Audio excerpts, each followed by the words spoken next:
Hello friends, এই দেখো এখন সুইসি এখন মাম খাচ্ছে। অনেকক্ষণ উঠে পড়েছে, আজকে অনেকক্ষণই উঠেছে সকাল সকাল। আজ ওর পিপি চলে যাবে। তো চলো তোমাদেরকে আমাদের আয়োজনটা দেখাই।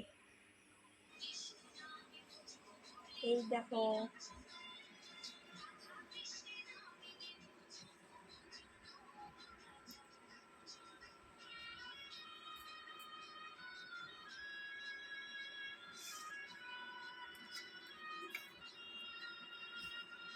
ফলগুলো দেখাচ্ছি, ফলগুলোতে নজর লেগে যাবে।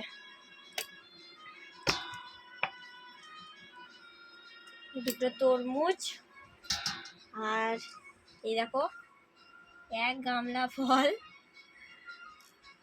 তো আরও ব্যবস্থা আছে, তোমাদেরকে পরে দেখাবো। এখনকার মতন টাটা।